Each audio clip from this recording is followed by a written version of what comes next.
Common सी चीज पता है, चंद्रयान-1 क्रैश हो गया था, फिर भी वो सक्सेसफुल माना जाता है। लेकिन चंद्रयान-2 क्रैश हो गया तो वो फेल माना जाता है। लेकिन हाँ, चंद्रयान-2 केवल 50% फेल था, क्योंकि उसका ऑर्बिटर अभी भी लूनर ऑर्बिट में ऑर्बिट कर रहा है और लेकिन उसका लैंडर जाकर लूनर सरफेस पर क्रैश हो गया था। अब ऐसी ही सेम कहानी चंद्रयान-1 के साथ भी हुई थी, लेकिन आखिर वो सक्सेसफुल क्यों हुआ? देखिए, मून पर केवल एक ही टाइप के मिशन नहीं किए जाते, मून पर कई टाइप्स के मिशन किए जाते हैं, जिसमें से चंद्रयान-1 इम्पैक्ट मिशन था। इसमें होता यह है कि ऑर्बिटर तो लूनर ऑर्बिट में ऑर्बिट करता ही रहता है, लेकिन एक स्पेसक्राफ्ट उससे डिटैच होकर जाकर लूनर सरफेस पर क्रैश लैंडिंग करता है। अब इससे होता यह है कि जो इम्पैक्ट मिशन में ऑर्बिटर था वो तो एटमॉस्फेयर और सरफेस की रीडिंग करता ही रहता है, लेकिन जब तक वो सैटेलाइट सरफेस से क्रैश नहीं होती तब तक भी हम कई सारी रीडिंग्स को पा सकते हैं और कई सारी फोटोज को भी गेन कर सकते हैं। इसीलिए इम्पैक्ट मिशन भी काफी ज्यादा यूजफुल होता है। तो आइए इस चीज को थोड़ा सा डिटेल में समझते हैं। अब देखिए, जो हिस्सा ऑर्बिटर से अलग होकर मून पर क्रैश लैंडिंग करता है उसे मून इम्पैक्ट प्रोब कहा जाता है। तो चंद्रयान-1 के मून इम्पैक्ट प्रोब में एक इंस्ट्रूमेंट लगा था जिसे चेस कहा जाता है, यानी कि चंद्रास एल्टीट्यूड कॉम्पोजिशन एक्सप्लोरर। अब ये एक तरीके का मास स्पेक्ट्रोमीटर था जो कि हर 4 सेकंड में रीडिंग लेता था जैसे जैसे वो मून के सरफेस के करीब आने लगा क्रैश लैंडिंग करने के लिए।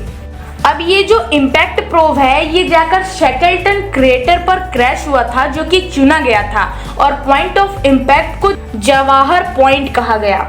अब ऑब्वियस सी बात है, ऑर्बिटर अपना अलग काम कर रहा था और उसी में नासा का एक इंस्ट्रूमेंट लगा था जिसे मून मिनरोलॉजी मैपर कहा जाता था, M3। अब इसका काम ये था, जब इम्पैक्ट प्रोब जा करके मून के सरफेस से टकराया, जो भी लूनर सॉइल हवा में उड़ी उसे स्टडी करने का था इसका काम।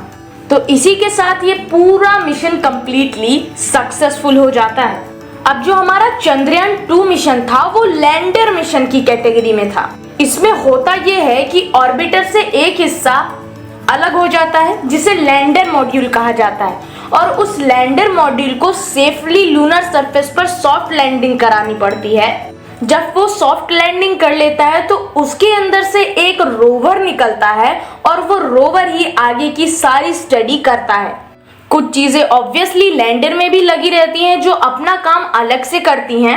अब क्योंकि लैंडर का वेट बहुत ज्यादा होता है, इसीलिए वो एक बार जहां पर लैंड कर जाता है वहीं पर उसे खड़ा कर उसी पोजीशन पर उसे लॉक कर एक कम्युनिकेशन चेन बनाई जाती है लैंडर मॉड्यूल, रोवर और इसरो के बीच में। और कुछ ऐसा ही सोचा था साइंटिस्टों ने चंद्रयान-2 के बारे में, लेकिन अनफॉर्चुनेटली वो फेल हो गया।